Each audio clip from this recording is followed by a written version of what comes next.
So we're going to go back to our poses and try to finish up as many of our poses that we have in the textbook, knowing that we will recap them and we have our reviews, so we do have a lot more to work with. So we did have a question now in live to say how do the pose reviews work. So we added in a pose review on Wednesday evening, from 6 to 8.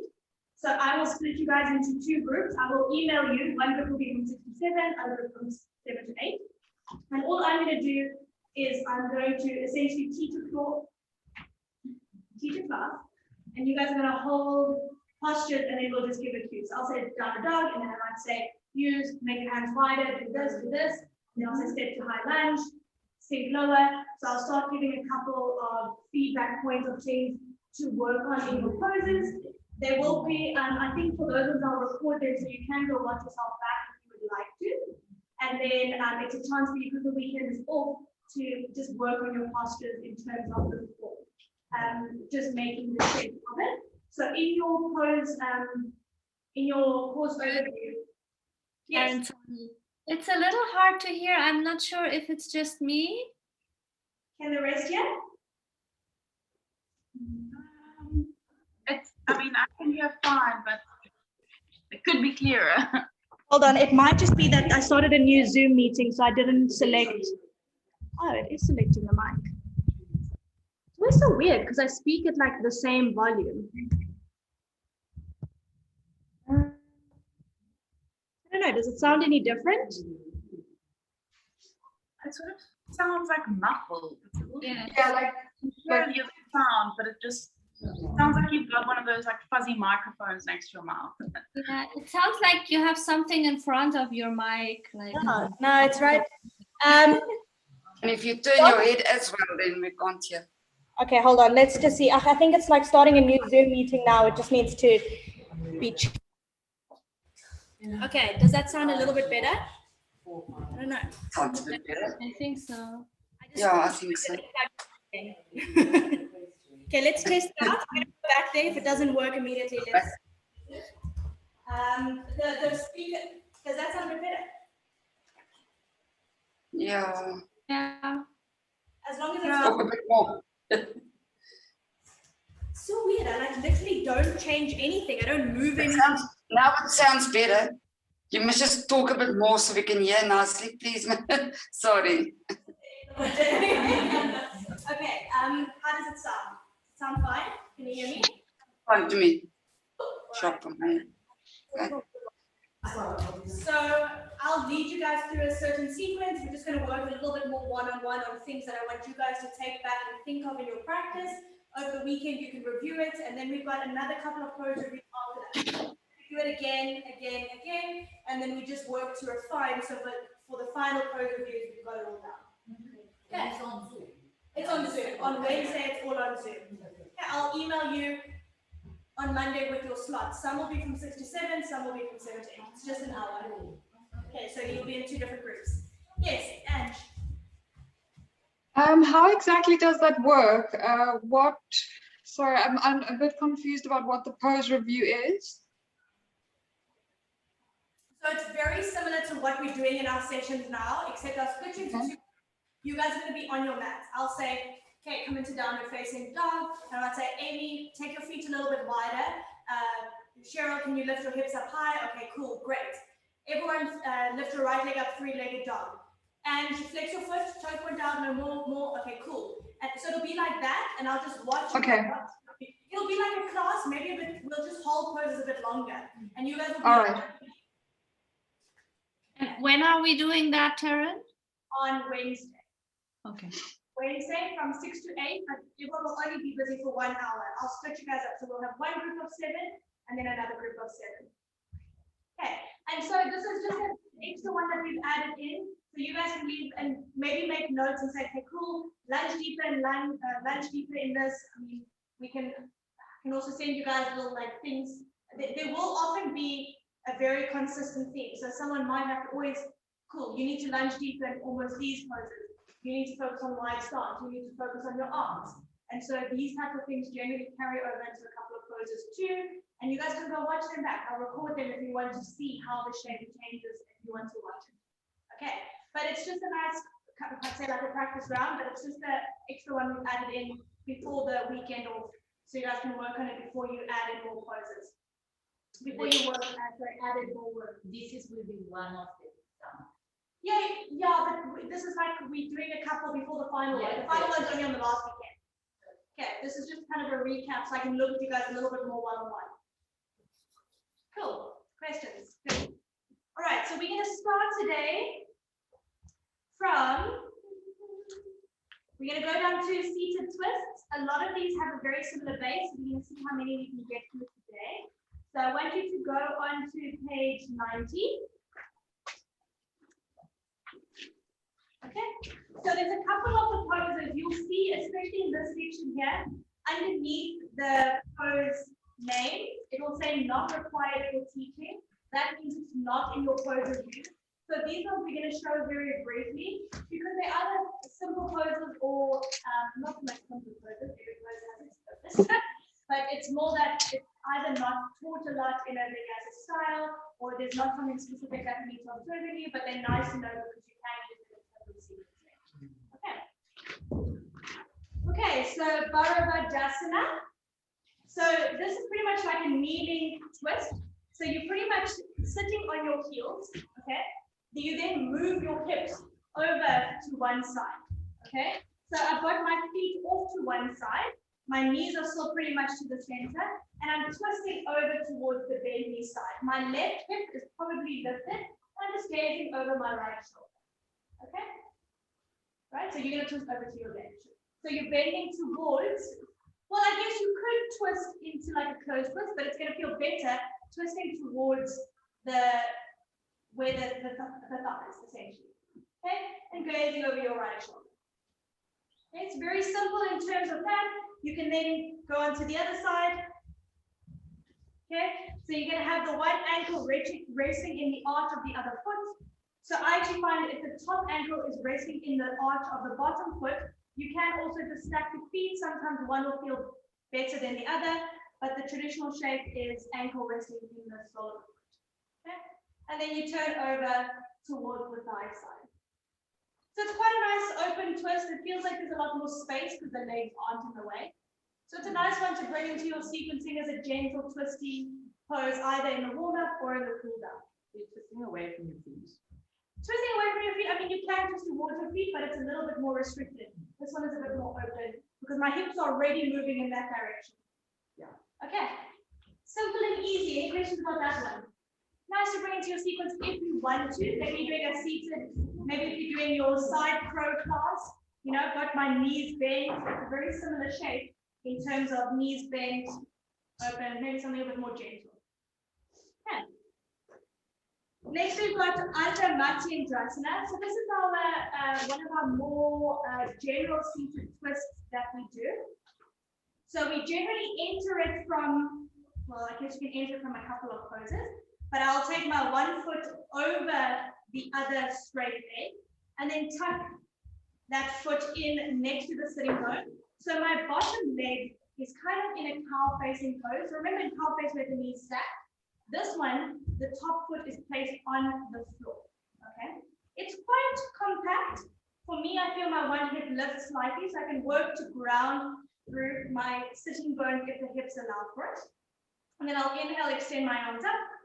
Right hand comes behind the back. And then before we twist, we gain length into the spine first. So I'm going to do it from the side so you guys can see. So I sit up nice and tall, opposite arm lifts up, and then I hook my elbow to the outside of that knee.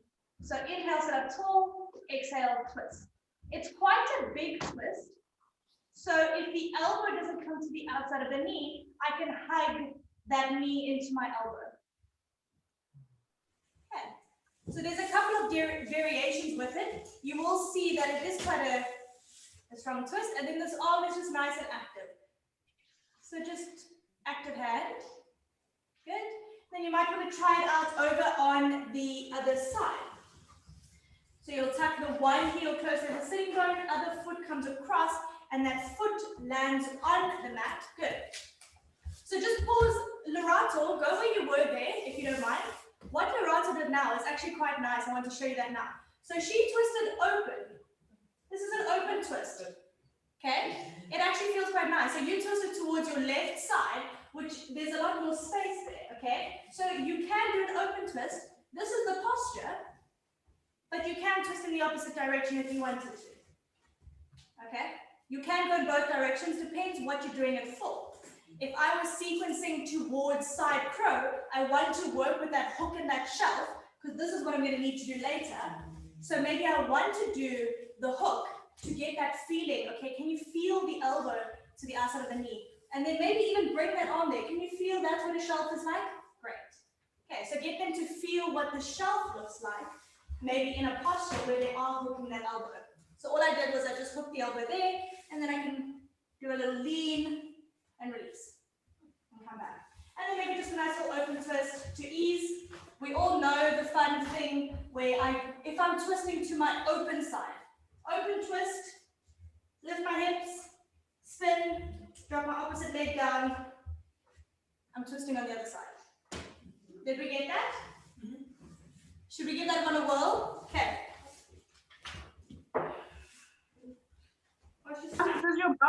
Does your bum cheek have to be on the ground? The one that's, because mine like never, I'm just wondering what you can do when you prop it with a block, or it's not really necessary. So you could prop it, it's just about how much time are you spending here, is it really worth it in terms of it? As we spoke, if I was twisting, my hips are coming with me, my hip might lift slightly.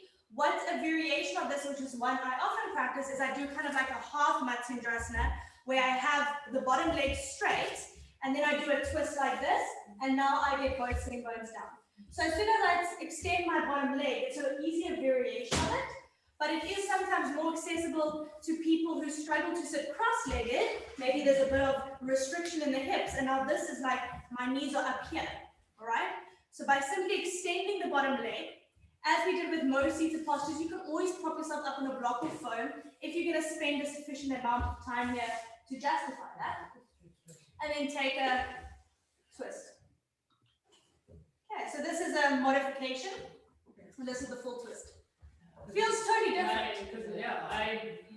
But people not touch the floor. But it's fine. If I can't force it down and then twist and find length. So if it looks slightly, that's fine. But in terms of an option, you can just do an open twist. You can extend the bottom leg. In fact, if you're extending the bottom leg, I would just cue it as a variation. Okay, everyone, we're extending the bottom leg. And maybe I can do this, especially if it's in terms of my sequence, maybe it works in terms of depending where you're going and what you want to do. Okay. Are you aiming to get his foot flat on the floor, or is it? Depends on your hip mobility or your external rotation. So I can get actually if I set my hip down, my foot doesn't come flat. If I put my foot flat, my hip lifts up. You've got to choose one here. What I can do is if I brought my foot slightly forward, above my knee, my foot is forward, I can get my hip down and my foot down, but I need more space to do that. Depends on your body. So I would say it's not the end of the world if the hips were down, but I am still not cueing this. You see what I mean? So you still want to say, okay, sit down. If it's slightly lifted, that's fine, but I'm still grounding through both sitting bones, or at least working towards it, as opposed to whatever. Okay.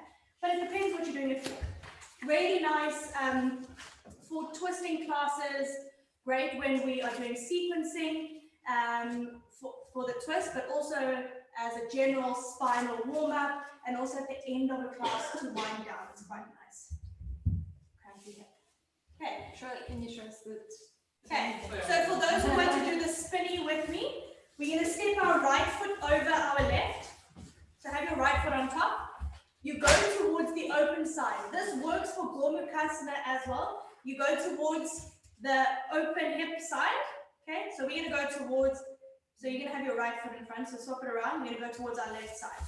So listen to me. Hands come down, spin your hips up. Take like a little forward fold at the back of your mat. Okay, walk over to your left foot, but your right knee must come down first so that your left foot is in front. Wow. Okay. You cannot go the other way. So the foot that comes down, I can't drop this knee first. It's like this one needs to come down before that one. And maybe sometimes you just have to play around with it a bit. Okay, so cool.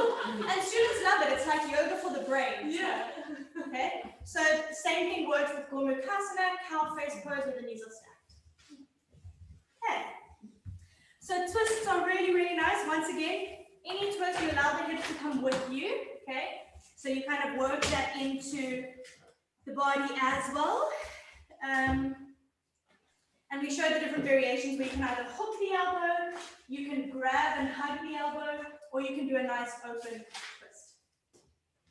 Okay, any questions on Ardha Matsyendrasana?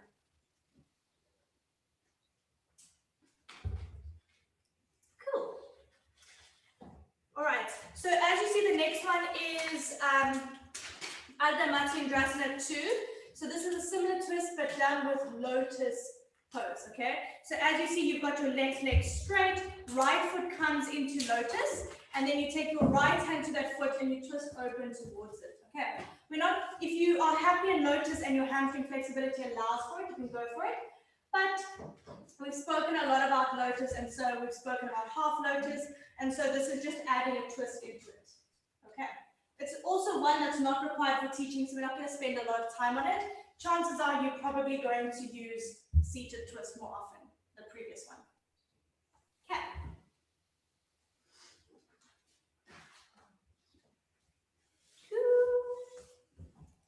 Okay. The next one we've just covered now as well. So it's very similar, but it just has a slightly different foot placement. So we spoke about in your Ardha Matsyendrasana, okay, which is the one before half Lord of the Fishes, half Lord of the Fish. The foot steps on the outside, okay? The foot crosses over. Did you guys see that? Yeah. Remember we spoke about that foot tucking in as the full pose? I could offer a straight leg as a variation, or maybe you want to teach it like this if it serves your class in terms of you have a bit of hamstrings that need to be worked into it.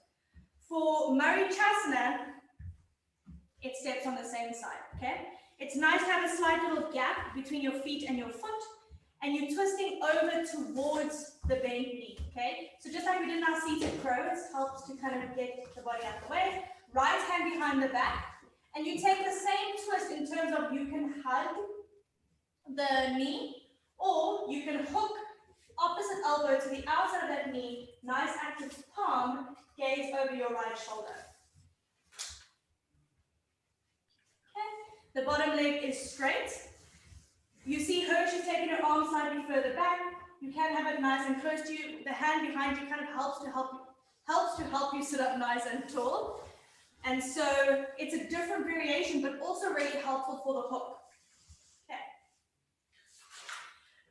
Lorato, how close is your foot to you? So if you feel like you see your knee is quite close to your chest, there's no space to really move around it. Sometimes it feels quite tight and compact. So if you feel there's no space, move your foot slightly forward, gain some length first, and then twist. So you can still twist from a straight spine, okay? Hand behind the back helps you sit up nice and tall. And so if you're still finding that it's difficult to sit up tall, you can either just make some more space or prop your hips up on a block. Once again, when we say blocks, it's not as if we have so much time in terms of setting up in fiddle. We usually spend quite quick, very short amount of time in poses generally. Okay. The advanced variation, is it on that side, or how I don't get the arms and clasp right And that was wrist for with chest left if you arm? can bind in this pose. Okay. So the advanced one, what do they say? Clasp right wrist with left arm, draw hands down towards the floor. So there is it's kind of a clasped version, but this one, there's a couple. So clasp the right wrist with left arm. So is it this? Like that? Yeah. Okay. Well, that I would say that's a bind. I guess it depends Yeah. which. Bend your right knee, Yeah. clasp the right wrist with the left arm. Yeah, so you're in a twist with a bind. But this one would be an open twist. This one is a closed twist and harder to get into the bind. So it's like this? No, this is the open twist. That is a you got look, Marichasana, there's 4 different variations of it. So in this one, we've just done a seated twist. Okay, if I did it open, remember we did that kind of like a forward fold variation. We did Murray Chestnut forward fold. We also spoke about how you can do it in a bind here. Okay, more advanced variation is when I twist and I can bind around this leg. I can't show it to you because it's quite tricky. But it's not super accessible in terms of binds, but I find that it's sufficient enough to just it's a super advanced version. So with our Murray Chestnut, we spoke about how we can fold forward, we can do the bind, we can do the twist. Those are probably the ones that you would do the most often. Also, binds always pretty niggly. Shoulders didn't always feel super good. So yeah, these are really nice twists. All of the twists have that hook of the elbow. So we can think about where else we need that hook. Side pro is where we did a lot of it. So these are all useful poses. We can see they've got similar types of characteristics in them that we might need in other postures. Okay. The next one is Parivrtta Janusirsasana. So we did Janusirsasana earlier in the class, or in the course, where we folded over our straight leg. Okay. So in this one, remember we spoke Janusirsasana and leg comes out in front of us. In this one, because we're going to twist out to the side, we can take it out wide. So it's almost nice to enter it from a straddle. Okay. So we're moving over towards the straight leg side. So one way of teaching it, how I often do it, is I rest my elbow onto my forearm or just to the inside, and then right arm extends up and over. Okay. So for me, there is a rope. Well, I say for me, but it's more important for the side stretch and the twist than reaching the foot. Okay. If I was folding forward, more hamstrings, more forward fold, maybe a little bit of stretch in the side. As soon as I twist and open up, I'm getting a bit more spine involved in the side body, okay? And so we really want to feel that rotating open of the top shoulder. So not rolling down, even if it means lifting up and opening up. Okay. So the more flexible or the more flexibility you have, the further you can lower down to get that bottom arm down onto the foot and the top arm onto the foot, and then rotate underneath that right arm. Sorry, that top arm. Okay. But you can feel it's quite a strong side bend, but also twist. But you feel it a lot through the side body. Plus, I've got quite a bit of happening in the legs in terms of straight, hamstring working on one leg, and external rotation in the other.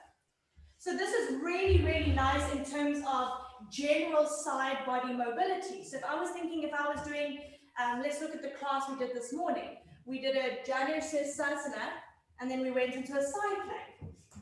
Oh, nice hip kick. But you could do the same thing and go into a side plank. And then up into a gate pose.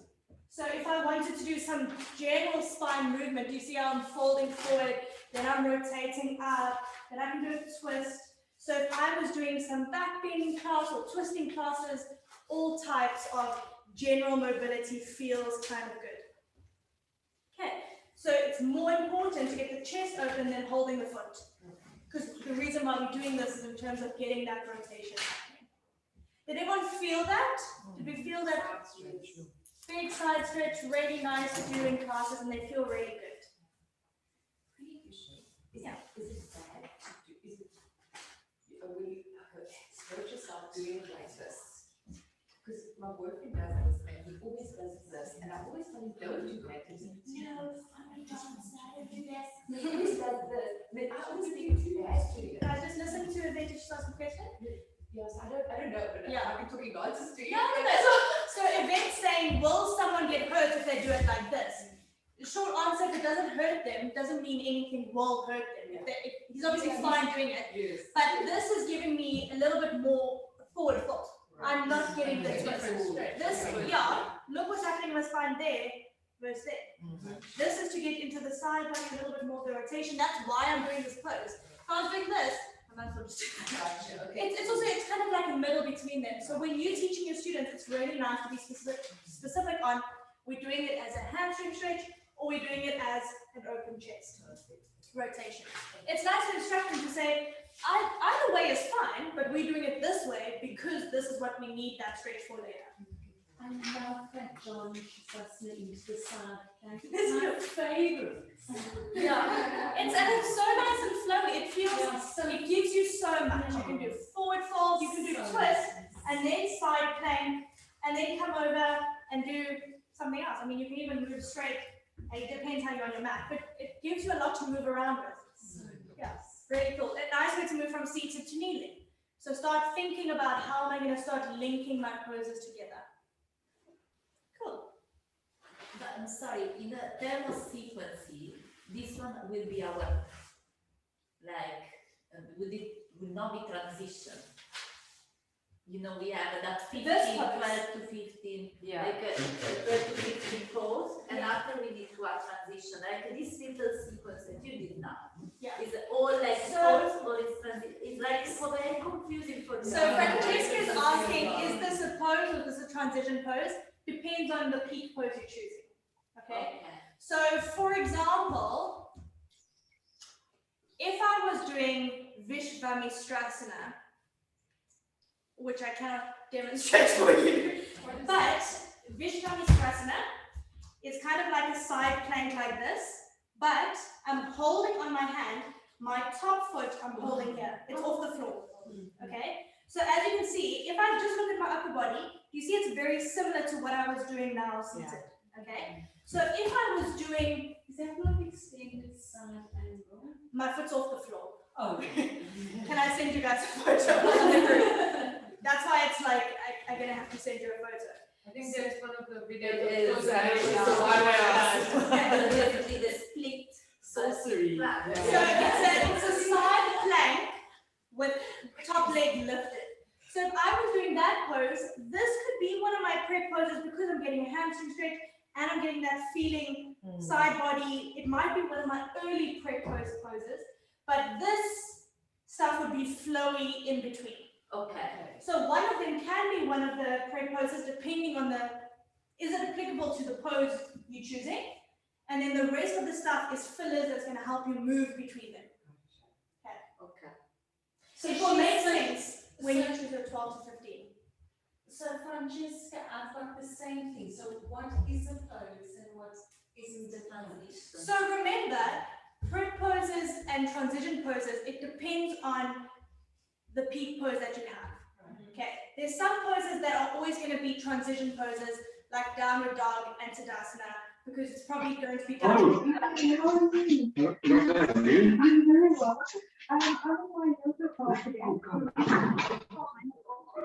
So there are some poses that will most likely always be kind of transition, like reverse warrior. It's not doing much in terms of what it's offering, okay? So that's not a pose. it is a pose, but it's not going to be a prep pose. It's not going to be one of your 12 to 15. So like This is not- John Shasasana the pose, but this is no pose. It's not that they're not poses. It's just some of it. The 12 to 15 that are your prep poses are giving you exactly what you need to work on for your peak pose. You can have other poses which will also help, but they're not as good as your 12 to 15 because they're not assisting or preparing enough. Will it be also like no matter how much, like the prep pose you will forest with sequence, like one pose will be your prep pose, you'll spend more time than in your transition pose, or not really? Not always, not specifically. I know it's hard, but there's not I know we're getting into sequencing now, but it's not that it's always like a recipe. This is always a prep pose, this is always a transition pose.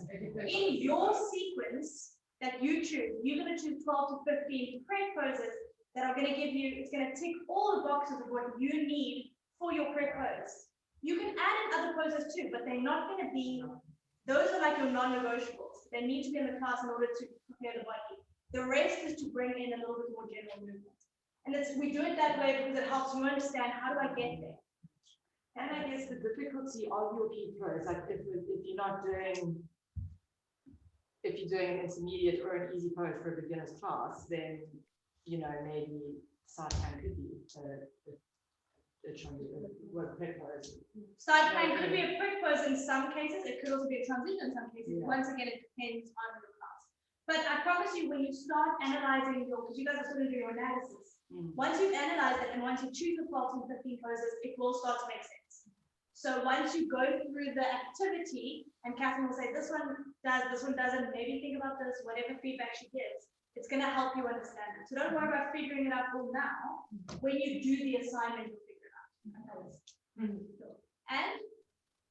And About the peak pose, I don't know if this has been asked before, but must we be able to do it perfectly, or should we rather choose a pose that we are 80% of the way and then try to perfect it, or should we rather choose something we can actually do?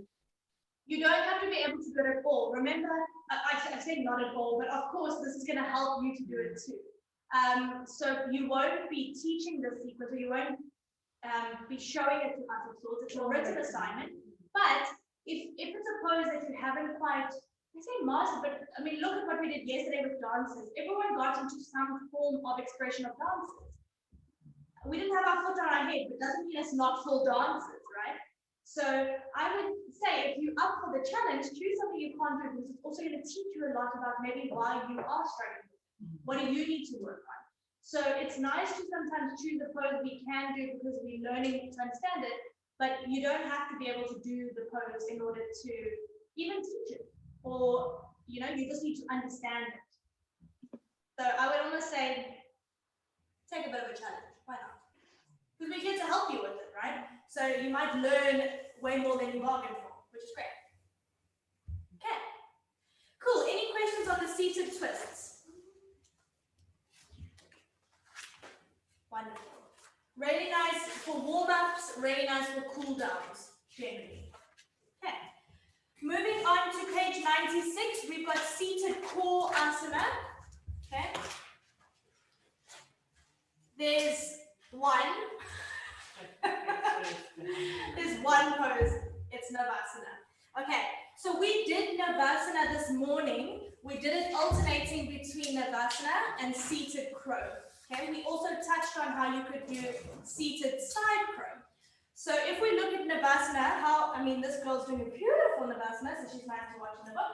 So how I like to teach it, just in terms of, I hold on the back of my knees, I lean back, just so that I can get kind of like a leaning back motion. Lost my words there. Okay, lifting up the legs. Modification is with the knees bent, extending forward. Okay, the full Navasana, the traditional pose, is leg straight. Okay, so we're still broadening on the collarbones, got a nice strong upper body, and then straighten the legs. Okay, if I was moving into half boat, you see there, she lowers down to the floor. It's more intense, a lot more work on the abdominals, because now my abs are holding on to the load of my arms and my legs. So you can alternate between them. You can have your arms forward in low boat, or I can have arms, actually try that out. See how it adds the load. As soon as you add the load here, it adds a lot more. Less load. Feel how different it is when you reach your arms back. It's actually like a little more of a seesaw. It's like, whoa, okay, hold on, I'm going back. No, but essentially you just feel, as I take my arms up overhead, way more work on my abdominals. Okay? Yes, turning side to side. So a lot of students will take a baby version because it's either that quads and hip flexors either need to work super hard to extend the legs up, so maybe the strength of it is a bit too much, or possibly restricted hamstrings, can't get the legs straight. So this is hip flexors and quads working here, okay, because they need to lift the legs up. So a lot of students will be here. You can even play around with lifting one leg, lifting the other, playing around, good, maybe lift both, bend the knees, good. What we did today, we brought the knees wide. I can do a seated crow, get more rounding. I can release to house alarm, seated side crow, release. Check out what that is now. Other seated side crow, and release. Hold on a moment. Sounds really close. Yes, Sounds very very good. Sounds a bit No, it sounds like a house alarm. Yeah. Just give me a moment.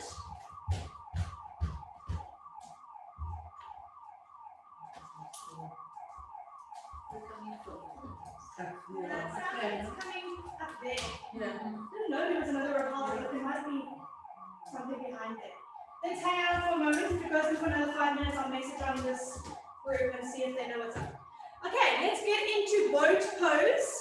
Can I continue asking when you lower it down? I tend to really pull my lower down.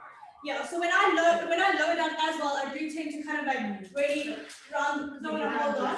Yeah. So that is something you may feel too.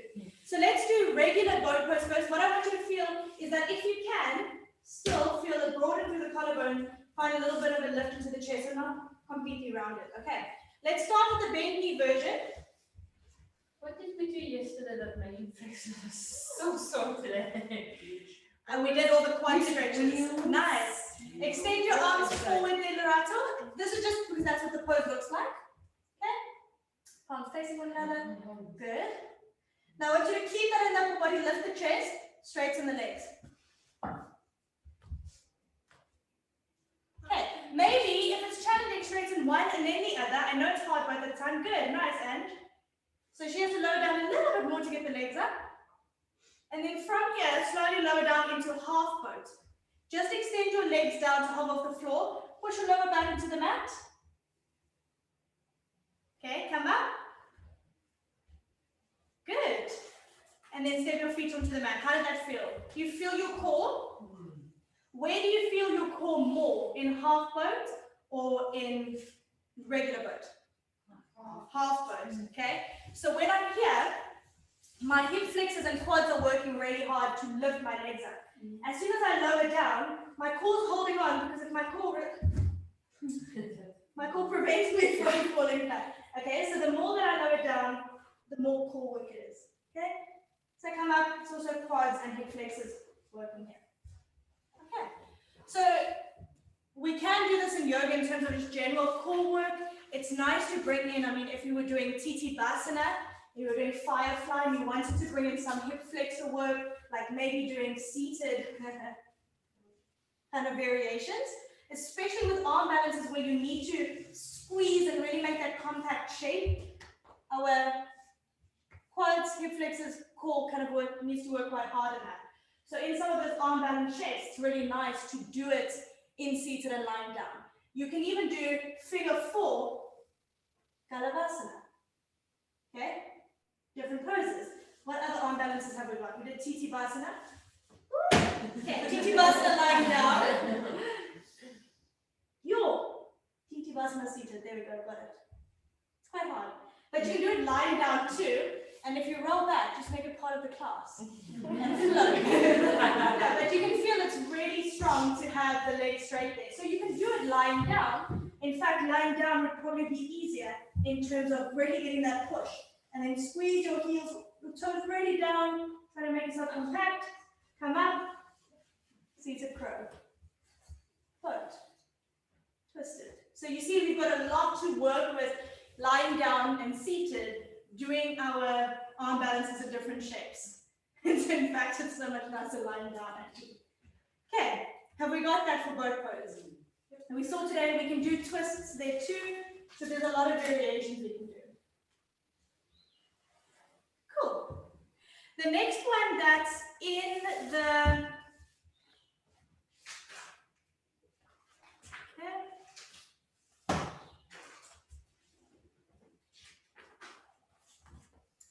It's actually a really nice way to strap for Navasana, but I'm going to leave it for later. We'll remember it. Okay.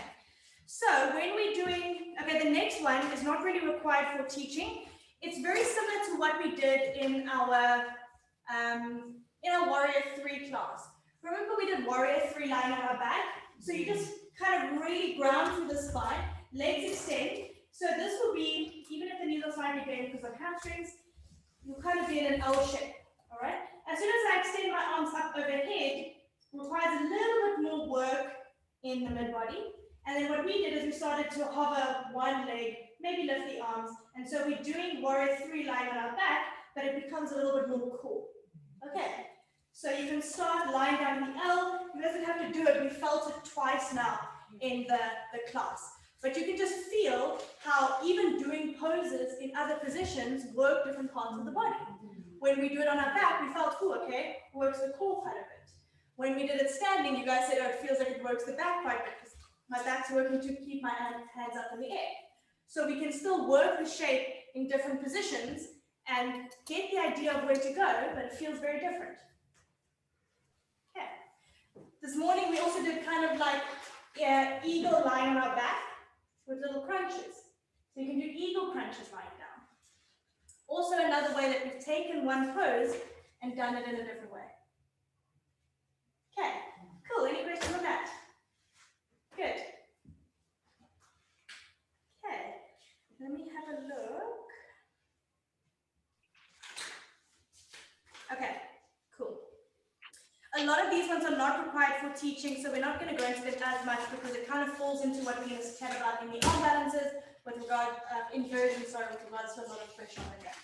So if we look at Supta or lying asana on page 98, so Anatasana is a side lying position, and we've done the one on the next page. We've done Supta Padangusthasana, which is the one we do with the strap in Warrior 3. So in this pose, there's really, so there's not much to it, but it is lying on your side, okay?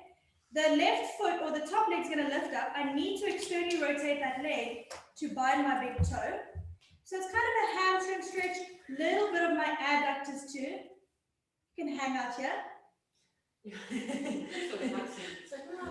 looks like a nice time. Just watching TV. Really? Well, I think nice. So if you can't grab the toe, you can grab down. You can have the ankle. You can use a strap. So what do you think we would want to maybe use this pose for? What could we use it for? That the 6 feet whole side pose. Like, Yes. So we could do this for Uttita Hasta Padangusthasana. We could do it for, what else could we do this pose for? What else would it prepare for? When you, So standing. I don't know the name. Yes. So standing hand to big toe pose, Uttita Hasta Padangusthasana. What did we do yesterday? Side plank with the leg to get that feeling of what it's like to hold the leg in the air. So it's actually pretty useful. If I was doing it with the strap, let's say the next pose we're going to do is what we've done in the class. Let's say I've done Uttita Hasta, this is more Supta. So I'm doing supine hamstring stretch. Both straps, just have a look, you guys. Both straps go into one hand, can roll over onto my side. I can do it here. Then I can lie down. I can open up to the side. I can even use the strap to take it over into a twist. Okay. So these flow really nicely into one another. It's very similar to this, except I'm lying on my side. It's a different orientation. Okay. And my top hip's a bit free, so I feel like it can come a bit higher, more just because I can kind of hike my hips up a bit. Okay? But I'm still giving a little bit of external rotation so my toes are pointing in the same direction as my head. Out there. Okay. So this is quite a nice one. Okay. Some students may struggle to balance on the hip. It may feel a little bit wiggly. So notice what it's like if you want to bend that supporting leg, just like what Nigar's done there. Sorry, Nigar moved a bit. But she's bent the bottom leg. If it was all about the top leg, you needed to bend the bottom leg for a bit of stability, it would be fine. Because I want to focus on the top leg there. Nice, right? So that looks good. Okay, so you can do it with or without a strap.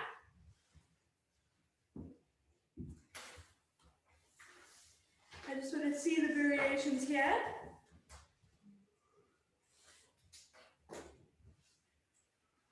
Okay, they're just doing different arm variations, lying on the head, maybe propped up on the elbow. The higher you are, the easier it may be to reach up into the foot, meaning here, I can kind of be up on my forearm.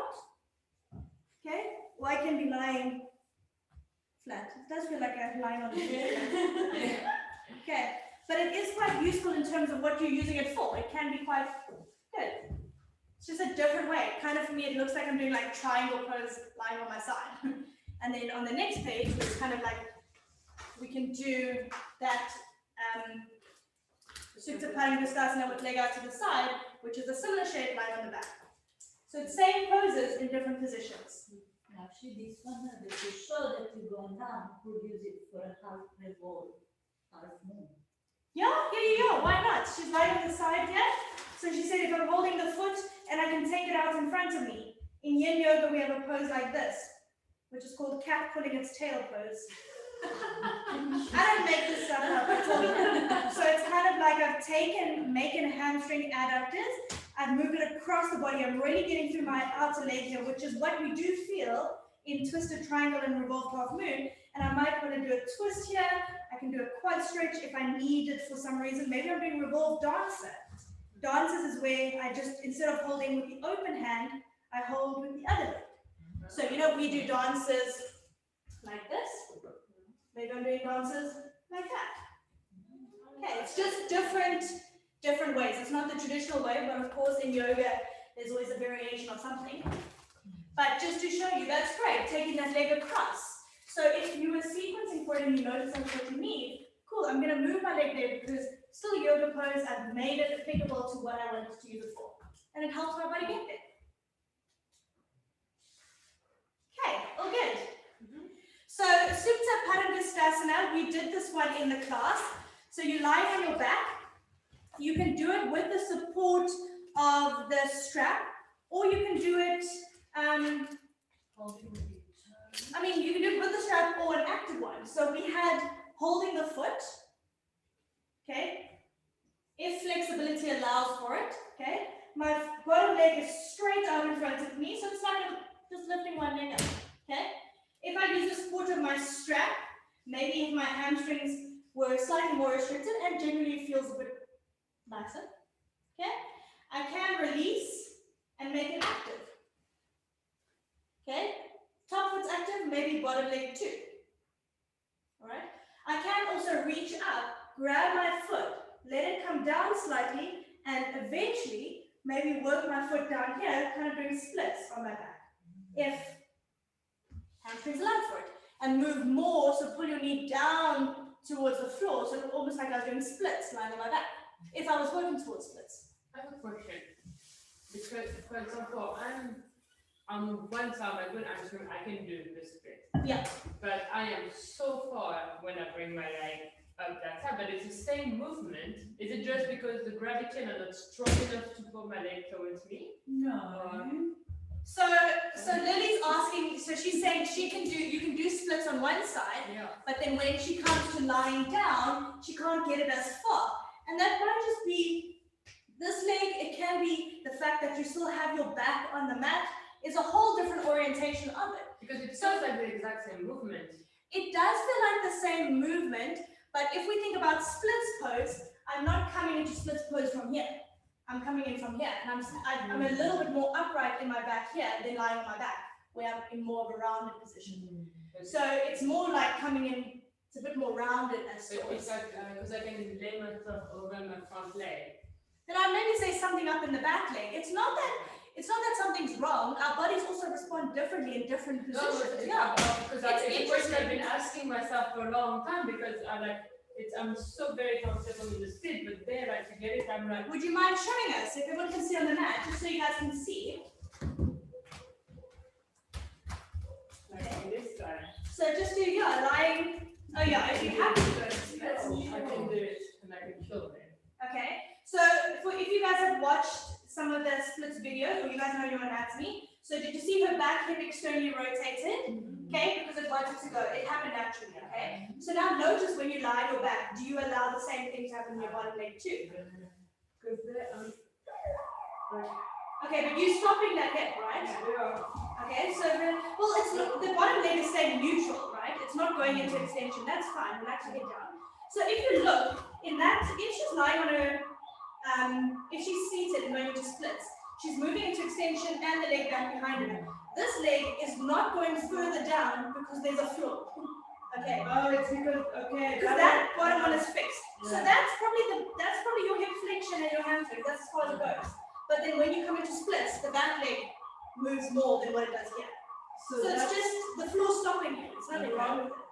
Yeah, because I do feel it Yeah. there, so it's just like. So you're probably getting the bit same- more arm strength. Well, you probably don't need more because you're pretty flexible as is. It just explains why you don't get as far as what you do in splits, is because that back leg is fixed here. It's not going back that extra little 30 degrees and maybe more with external rotation. That makes sense. Makes sense, right? So sometimes in our head it doesn't work, and then when we do it, we're like, oh, well, that leg's not moving, that makes sense. But we would do it for hamstrings. Sorry, I don't know what that was about. Let me post on the group.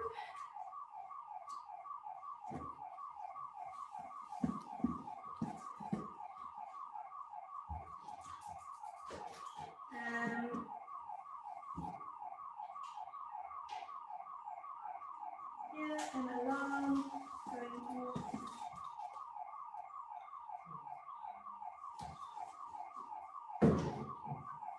Okay, any questions about that? Supta Padangustasana, very similar to when we do it standing, super useful for hamstrings. You're doing a hamstring class, you're starting lying on your back, really helpful. Okay, it's really nice to do it. Like I said, you can take it out to the side, bringing in external rotation. If I was doing something like full side plank, half moon, preparing for all of your balances, more of your open hip sort of balances. And I can also take it as a twist across the body if I was doing twisted triangle or twisted half moon, for example. Getting that twisting shape with straight legs. Yeah, we got it. Okay, they think it's off property. It's fine. Sorry about that, guys. Okay, so when we teach this, you guys would have seen your in your supine hamstring stretch. So all that we kind of keep out for is that this bottom leg is straight. Okay. So what sometimes happens is students will kind of like, do you see it? Hike the hip up to get it higher. Okay. So we try to keep the hips, especially if I was teaching something like Warrior 3, with the hips nice and grounded, just to get into the hamstrings. Okay. A modification, you can step the foot onto the mat, but that kind of really helps. Do you see there? It's kind of flat. Then it starts to lift a bit. Okay. So we kind of just feel that the hips are nice and grounded and level. All right. But you really will feel hamstrings. Okay. All good. We've done this one quite a bit in the classes. Okay. The next one, Supta Konasana. So we don't require this one for teaching as per very similar reasons as to why we don't do shoulder stand, just with regards to a lot of the weight on the neck. And you see here, it's not even like she's supporting the lower back, its arms are reaching out to the feet. So it's very similar to doing Upavishta Konasana lying down. Okay, I could do it just without hiking my hips up, just lying on my back. Okay, without actually moving into the more of the shoulder stand version. So you can do a version like this if you were maybe doing Titisvasana or a wide-legged pose, release the feet, hover, maybe do little crunches, happy babies, whatever the case may be there. So you can do it in lying without tipping over into more of that shoulder stand variation where you've got a lot more weight onto the neck. But you're saying that is a bad for your neck, like a plow pose or something? Yeah, it's once again, I can't say a pose is bad without looking at the person in the pose, but here at Wellness Connection, we don't teach shoulder stand for that reason, is that there is a lot of weight on the neck in shoulder flexion. Okay, this one here, if you've got your feet on the floor, it's like plow, you have some weight, but it's a fully rounded flexion of the neck with weight on it. So we don't teach it because of kind of just the riskiness of it with most students. But some people are very happy there. Some people have practiced it for long, but it's not something that we teach. Yeah, understandably. I don't know how many people practice shoulder stand regularly, but that's something that we will only really if it's propped and supported. Because once again, it also comes down to the dimensions of your arms, how much are you supporting, all of those factors. Yeah, some people love it, and so you might try it in your wide-legged and your self-practice, but for majority of students, it's not always like, it's not a one-size-fits-all. It can be kind of niggly for a lot of people as well. So that's our general just take on it. So that goes there, they're also quite strong on that. Yes, so just like Upavishta Konasana, as soon as you bring the legs wide, stretching the adductors, yes. Okay. This is sorry, no. Adductors or abductors? Adductors are the inner thighs, okay? So these muscles are going to adduct my legs. My abductors are the outer hips, a little bit of the glutes as well, mostly outer hips. They take the legs out. But we don't really speak of abductors, you usually just call them glutes, don't you? Well, yeah, I mean, we stretch our abductors often in external rotation too. So external rotation is where, like our pigeons, is where we feel the bum muscles, but because we're taking them slightly out to the side. But I mean, for like learning purposes, we usually refer to them as you, I mean, we. Well, the only time, so the tricky thing is we'll stretch our adductors in abduction. We'll stretch our abductors in adduction. So if I wanted to stretch my abductors, I'm going to move into like adduction. So kind of like how we did this, that's working more because I'm bringing my leg into adduction, I'm stretching my abductor. That's mostly where we feel it, but most of the time in yoga, you're going to say you're going to feel your outer leg and your outer hip. Okay. But mostly when we take our legs into abduction, like Titivasana, straddle, forward fold, we're stretching the inner thighs, which are the adductors. But I mean, these are just names, you won't say stretch your adductors, you'll say inner thighs. So as long as you just know it, because you'll start creating the links between that and your anatomy. Okay. So eye of the needle, cradle figure 4. We don't have to spend too much time here. We've done figure 4. Remember, we can do figure 4 lying down. So that's just ankle above the knee. Okay. So we've done it lying down, hugging behind the thigh. We've done it in a twist. Okay, this is kind of like a closed twist. I can also do it in an open twist. Yeah. I can do it a little bit more active, holding it up there. I can also do it seated, similar shapes. Here I can do it seated. And we also did it in chair. Okay, so it's getting external rotation into the top hip. Okay, nice preparation for things like mermaids, anything where there's a pigeon pose in the front leg. Okay, we know that we're going to do it quite a bit. Really, really useful for external rotation.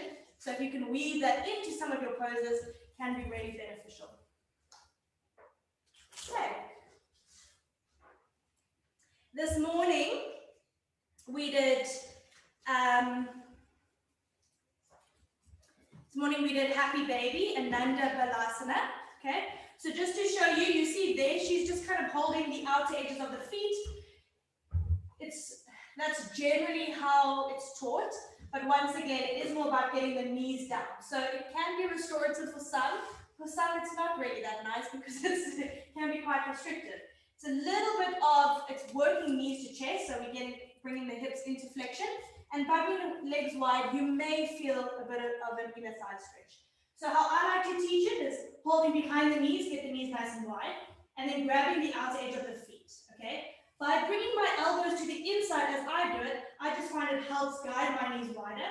But if you're holding the outside, it's not a train snatch, it just helps me kind of, similar to what I do in Malasana, right? You see in Malasana, we kind of push the elbows into the knees, something similar that I do lying on my back, okay?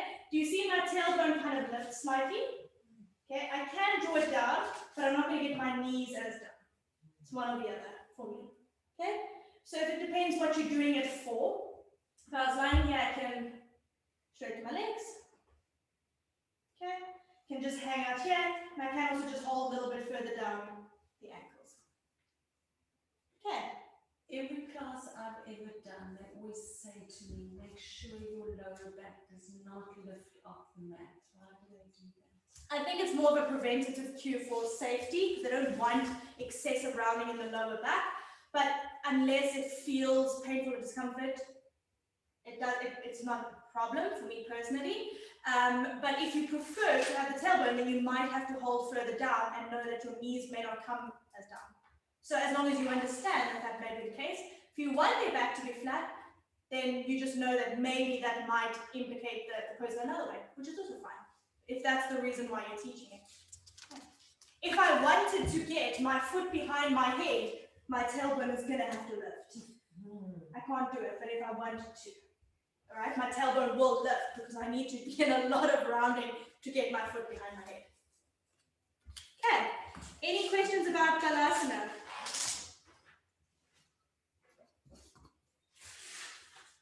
Okay, we're going to do last one. Oh, flying through these quickly, but we'll have quite a nice little pose review to go through them. All right, so Ubhaya Padangusthasana is very similar to full boat with the bind around the toes, okay? So we spoke about just doing core work in a different position.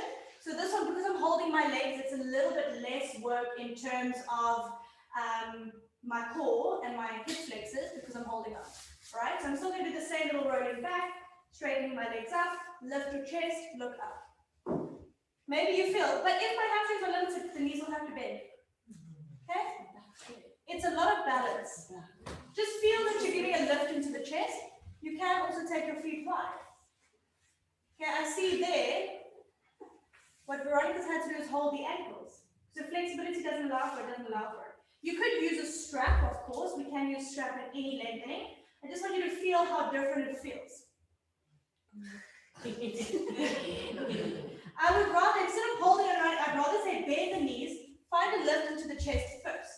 Find this position when I have to lean back to lift my hips, so lift my heels. Okay, now just straighten one. Okay, now try to move slowly because if you move too fast, you roll back. Okay, do you feel how it kind of takes a little bit less work with the hip flexors? But a little bit more work in the arms. Okay, that's just there for you guys to feel. Nice, Veronica. Beautiful, look at that. Holding the ankles, but still pretty balanced. Fine. Okay, different variation, doing it for different reasons. Okay, we're going to have to slide to our back bend. Hold on for a moment to get them to the page that we're on. Okay. 136. Okay, so 136. So the first back bending pose that we have is actually Anjaneyasana. Remember we spoke about high lunge. Because that back leg goes into extension behind us, the back goes into slight extension. So Anjaneyasana is also a bit of a back bend, okay? You can do it in different ways. We've done this a lot. So just like any lunge, knee is over the ankle, okay? So when I step forward, I can tuck my toes and slide my knee a little bit further back, just so that I've got the weight on the soft little cushiony part above the kneecap. Check knee is over ankle, okay? If I come into my lunge and my knee goes over my ankle, it means my stance needs to be wide, okay? And then I rise up, hands aligned with ears. What I notice with some of us is we tend to come up here, all right? So you can lunge into it, thigh parallel with the front of your mat, maybe even sometimes deeper, but just know that sometimes when you go into deeper, you can kind of become a little bit indulgent in the pose. So we still want to find a lift and lengthen, and then look up. You can see it is a back bend and a lower back, right? So as we did in our back bending class, you can do side bends. You can do cactus arms, and we also did interlacing the hands behind the back. Okay. We've done this one quite a lot. Are you guys familiar with the pose? You know where we're going with it? I just have one question. Is it so crescent is basically your high lunge, so that's your back knee up, crescent moon, your back knee's on the mat. Yeah, Anjaneyasana, it's just it's just how they're translating it, but Anjaneyasana is knee down, arms up. It's what we did in our moon salutations this morning. Okay? I know, So- when we did them, I was like, what is Yeah. this called? Really, really useful for sequencing and poses, okay? So as we did in our class, I want you guys to come into it with me too. Bring your, let's step our left foot forward. Okay, you might want to tuck your back knee back slightly. Check knee over ankle. Okay, now rise up into Anjaneyasana.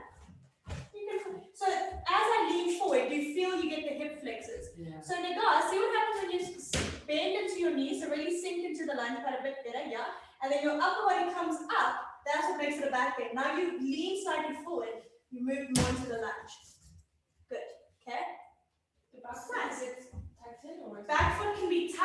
or foot flat. You'll see in the photo it's foot flat because it's a bit more relaxed. Am I too low? Okay. Am I too low with that? Well, once again, it depends on the flexibility of it. Some students will be able to go a lot lower, but I would, instead of really like sinking down into it, I'd rather have a little, so there's kind of like a little lift out of it, so still straighten the upper body, and then you can find the back bend in the upper body to lift in the chest. Okay, for you, I think that looks fine. Okay, because Yes. usually I go really down. Because thigh parallel, sometimes you can go a little bit lower if you want to feel your hip flexors and your quads. Okay. From Anjaneyasana, we can also go into a twist. So, left leg in front. Actually, let's swap right leg in front. You guys can hop in. Left hand next to your right foot. Twist your right arm up. Left hand down, right arm up. Good, okay? So do you feel that it's not just lifting up the top arm, rotate the chest too. Okay? Now bend your back knee. I know it seems like the knees are bothering us a little bit. See if you can, if it feels fine. Grab your back foot. You might have to slide that back knee further back, all right? And then open up and rotate the chest. Nice. Are you holding the inside of the foot, Seth? Turn the thumb up. Grab the outside of the foot. Yes. The other side. The outside. Good. Now rotate that right shoulder open. Twist open. Yes. Yes. Yes. Yes. Yes. Do you feel the difference there? Okay. Can come out of it. So what was happening with Seth? So she comes into the twist and she's kind of here. You see the shoulders are facing down. Okay. So she's got that bind, but she needs to twist. Okay. Twist and quad stretch. Right? For this one, you can do the foot pointing forward. Sometimes if you wanted to get a little bit of external rotation, I've gone onto the outer edge of my front foot. Just allows me to twist a bit more. It's just a variation in terms of what you wanted to do it for. Could it be called a corkscrew pose, I think? So this one, we just say Anjaneyasana with quad stretch. It can be a low lunge quad stretch, really, because the bottom hand is down. Can I ask one thing? Yes. So for all these, I need a cushion under my knee. Otherwise, it's really painful for me. Yeah, so knees are a thing, I know. So for me, it's something I've gotten used to over time. I don't know if it's just my knees have just desensitized, but I know for a lot of students it's an issue. And we don't often have enough time to like move the mat, move back. So if sliding the foot back doesn't help in terms of getting a little bit more weight into the top knee, because if I can't send my foot back because of hip flexor tightness, I can only send it back so far. I would say how you've cushioned it is fine. You can prop a knee under and go for it. It's actually quite a common thing students will feel, but it's not something that we can prop with a block. You actually need like one of those foam cushions which we've got here. Or sometimes folding the mat even helps sometimes. Yeah, so you can, because of resources, you might fold the mat because you want students to, but then you must just give them time to do it, especially if you can spend a little bit of time there. If you're going to do low lunge, Anjaneyasana twist, rather set themselves up with, you know what it feels like, so you know it's better to have it. And once students get the opportunity to learn it, they'll do it automatically if they need it. Or even encouraging them to get a thicker mat, like to double line their mat, put a softer mat underneath their other mat.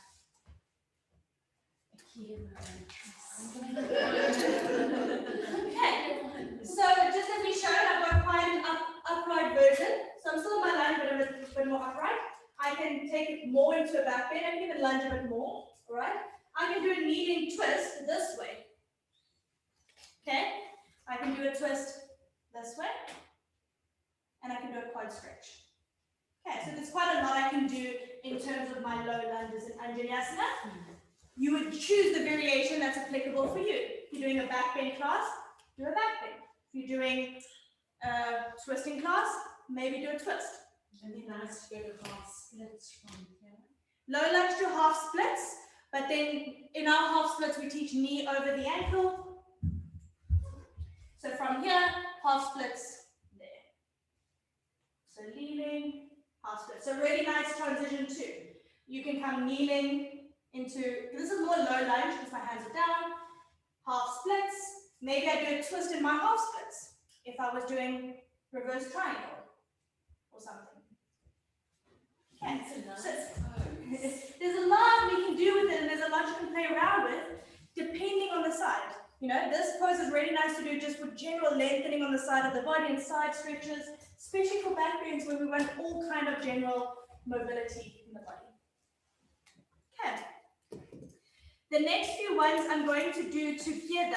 So we're going to do baby cobra and upward facing dog and shalabhasana. Okay. So these are all different types of back bends. You can do any of them in either way, depending what you want to do. So if you remember last week, we spoke about when we were doing sun salutations, we spoke about baby cobra and shalabhasana as being quite, I'm going to say active back bends, meaning that my hands are not pushing me into a back bend. I'm having to use the back muscles to do so, okay? But we've also got upward facing dog where I'm using the support of my hands and my kind of hanging down into it. So as prep poses, if I was working into back bends, things like baby cobra and shalabhasana work really nicely because they're working more into the back than upward dog that's kind of holding me there. Does that make sense? Yeah. Okay, so we're going to flow through them together. Baby cobra, all right? So hips are on the floor. So you might want to watch, oh, you can, I guess you can watch and then we'll move through them. My hands are underneath my shoulders, all right? My elbows are bent, they can be kind of nice close to the body. Tops of the feet on the mat, all right? You can make the legs nice and active, but feet are still on the mat. As you inhale, hover the upper body. Okay? I'm squeezing my shoulder blades together, head, neck, shoulders lifted. And if you have the hands down, there's little to no weight. So it's nice that they're lifted as a bit of a test. All right? So this is kind of your baby cobra. All right?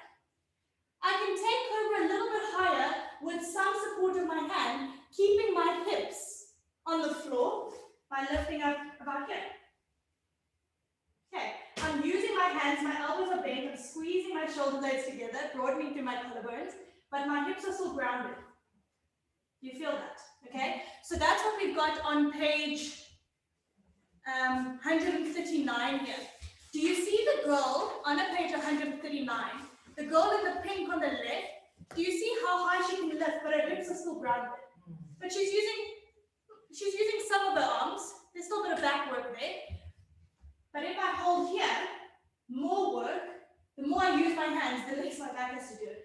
But some will be able to go further or lower, depending on their spinal mobility, essentially. All right, because in this pose, we have the hips down. That's the difference between upward facing dog and these cobra's variations. Okay, so cobra has the hips down, baby cobra, or a little bit more full cobra. And then an upward facing dog, can't quite move into from this position, I need to put my hand in it. Tops of the feet on the mat, hips are lifted. I don't know if you guys can see because of my bolster. All right, now I want you guys to feel it, okay? In terms of just checking in with your back, notice where do we feel our back working? Okay, what do we feel in the spine? So, just come to lie on your belly, tops of the feet on the mat. Okay? Hands underneath the shoulders. Feet can be together or slightly hip width apart. Most of you will find hip width apart a bit better. Tops of the feet into the mat, make the legs a little bit nice and strong, and then lift the head, neck, and shoulders. Hover the hands off the mat. Baby cobra. Squeeze the shoulder blades back. So I'm not moving my arms, I'm just getting a nice broadening through the collarbone. Good. Take an inhale. And then exhale, lower down. Now plant your hands underneath the shoulders. Keep your hip bones on the floor. Tops of the feet on the mat. Slowly start to rise up. You can use your hands for support this time. Maybe keep the elbows bent. Now broaden through the collarbones. Pull the shoulder blades back. Good. Anchor your hips on the floor. Your hip bones. So bend into your elbows a little bit. Oh, you can. Actually, they are. Sometimes the mat's black, I can't see. Good. So Inga can quite lift up quite a bit. Do you feel your arms are still kind of working? Bend elbow. Okay, slowly lower down. All right. Now we're going to come up into upward facing dog, but I want you to do it through kneeling first because I don't want you guys to just sink into your back. So just come up into kneeling. Okay. So when we come into upward facing dog, tops of the feet are onto the mat. So we've got one leg and then the other. Hands underneath the shoulders. Good. Now pull your shoulder blades back, lift your chest. You don't have to drop the head back. Head can be neutral or gazing slightly upwards. Okay. Shoulders down from ears. Okay. Are the knees lifted? Okay. How much do you feel into your spine working? Little bit. More than baby cobra? Drop the knees down. Do you feel it more? And sink back down. But what does it feel like? Does it feel like your back's working, or do you feel like you're in more extension? Because sometimes we kind of, what happens in upward dog is we kind of hang into our back. We're like, well, my hands are doing most of the work, so I'm just going to chill out here. But if I let go of my arms, my back's not doing much to hold me up. Do you see what I mean? Where if I do baby cobra or locust, as I'm going to show you now, my back muscles are working.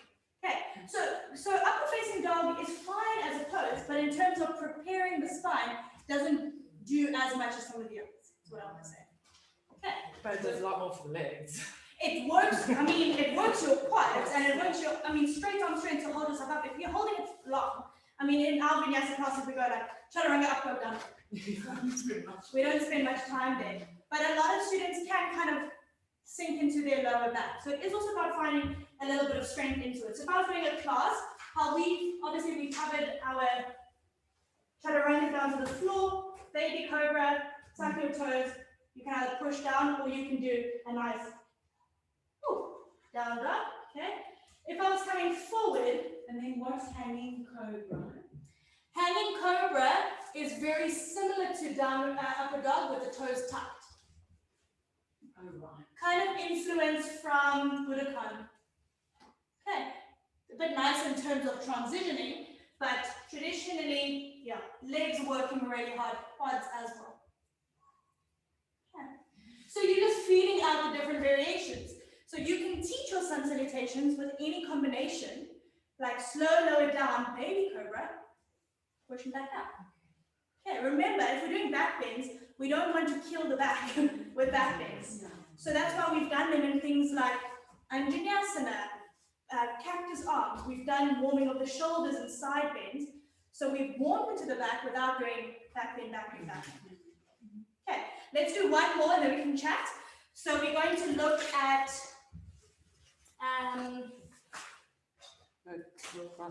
so what I just said here, what I think it was Christina, she gazed her neck up. That's something that we've often been told to look up.